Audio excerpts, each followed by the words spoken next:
Hello, zombies. Never mind. That's not my intro. Do I even have an intro? Anyways, hi everybody. Sorry for the chaotic energy. Feeling a little spicy this afternoon. And I'm excited, so excited to share this video with you guys because this is one of my favorite themes ever, and the techniques I used, they're just so good. So if you were here for my last video, I was kind of feeling depressing the whole time, but I'm feeling a lot better now. But I'm using the same technique and kind of setup as the last month, where I have this little Dutch door that I use for different things, but primarily to kind of hide things behind. And I use alcohol markers to make it so that the colors that I'm using bleed onto the other side, and that how do I explain? The thing on the front side is also on the back side. I'm telling you guys, chaos this afternoon. We'll get through this together. I wanted to do a fun 70s theme this month because I don't know why, but 2020 has been the year of 70s aesthetic for me for some reason. My whole room, which I filmed the room tour, gonna refilm it because I don't love it. My whole room is 70s, and so I wanted to kind of pay homage to my new aesthetic in this bullet journaling. And so I decided to make stickers to go over the little lining that I have, because looking at the lines where they fall, I knew that I wasn't gonna have space to put the title, and I wanted it to look a lot more clean than just my handwriting could make. So I actually designed a sticker sheet set type thing. I designed it with the intention of just using it for myself, but I decided that why not share the wealth, and it's actually in the link below. I tried to make it free, but it's 20 cents on Etsy. I don't know how to post things to where you can download it, and I'm not giving away all my personal information. So if you know, let me know, but it's 20 cents on Etsy right now. If you can't afford it, feel free to reach out to me on Instagram because I will be more than happy to give it to you. You'll see here that I'm using my Apple remote thing to make rounded edges because I really wanted rounded edges, but I couldn't find anything else to use. So that's why this is here, doing that. I'm including a little calendar on the left side because I didn't include it last month, but then I added it actually a couple of days later just because it came out to be pretty handy. Quick glance, be able to write important notes, and I'm thinking I want to color code it. I usually do not like color coding just because I want the option to just carry a pen wherever I go, but realistically I'm usually carrying a little bag of markers and stickers and stuff. So we're gonna try color coding. If it doesn't work, it doesn't work, but at least I tried it. Here are more stickers from that page that I printed that actually I got printed at a Office Depot, and that was a wreck. That was an experience, and I don't want to talk about it, but hopefully you have a better experience if you're trying to print these stickers out for yourself.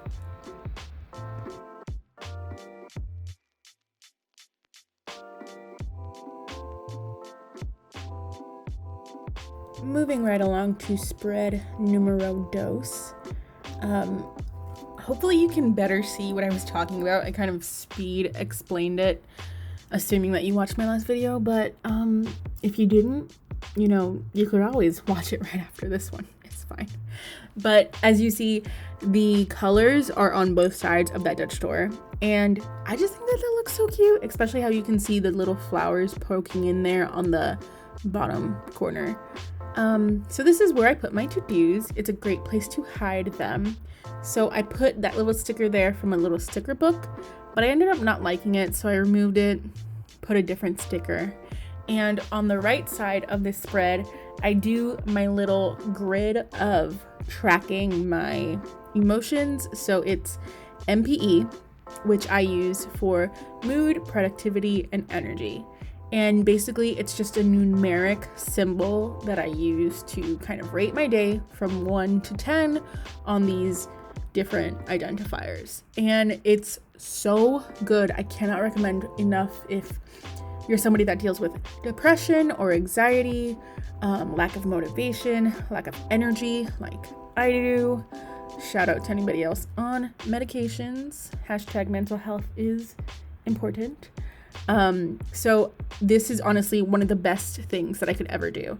And it's really one of the main reasons why I still bullet journal to this day, is because this is such an important thing for me to track what's going on, what days of the month do I seem to be more out of it, what days of the month do I seem to be less energy wise. Is there something that's tracking it? Is there something that's causing these things? Basically things like that. And obviously your bullet journal needs to work for you. This is a system that works for me, but I honestly cannot encourage it enough. I know people like to do cute mood trackers and stuff, but I'm a big believer that, at the end of the day, all you need is a pen and a notebook. And so I love to carry around just a pen with my notebook. And so, yes, it takes me a while to set these ones up. Actually, this one took me a lot less than usual. But I like to be able to do it numerically so that I can see it. It's very clear to me. I don't have to, think something color-wise or anything like that. And it's important to me to have it in conjunction with the other things. So if my mood is high and my energy is low, or if my energy is low and my productivity is low, then it kind of makes me understand a little bit more about the cohesive picture than just having one piece. So again, highly, highly, highly recommend if you're somebody that has a mental illness or something like that. My last spread for this video is an oldie but a goodie.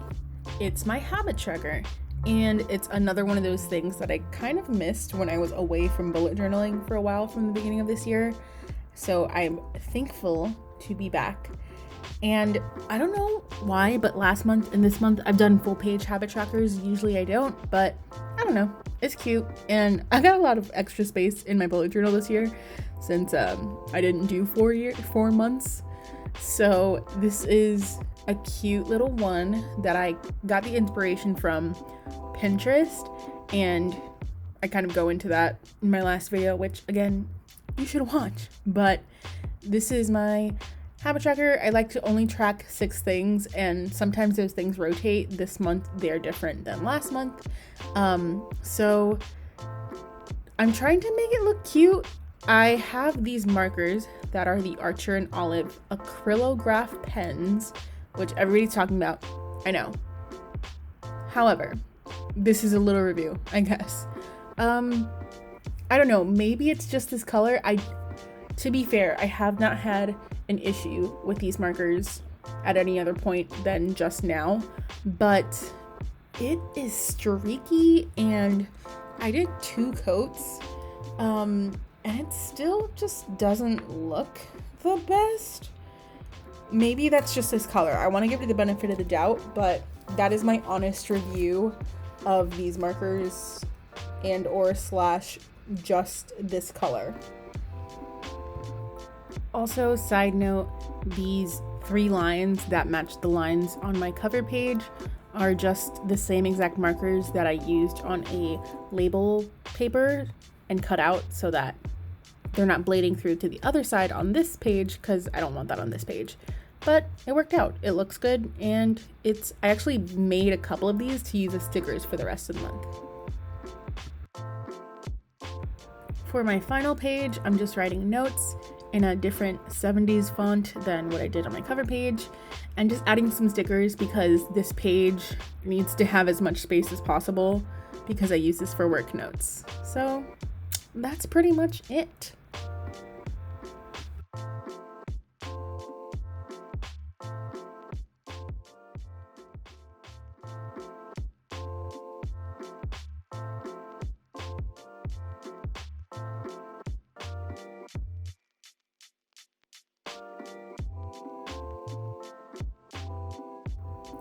Here is my final flip through. Besides these stickers, this is actually a pretty easy month, so feel free to download the stickers below, use them in your own bullet journal, and do something like this, and tag me on Instagram. I'd love to see it. So, hope you guys enjoyed, and hope you have a wonderful September, and hopefully the world gets a little bit better. Have a great day, guys. Bye.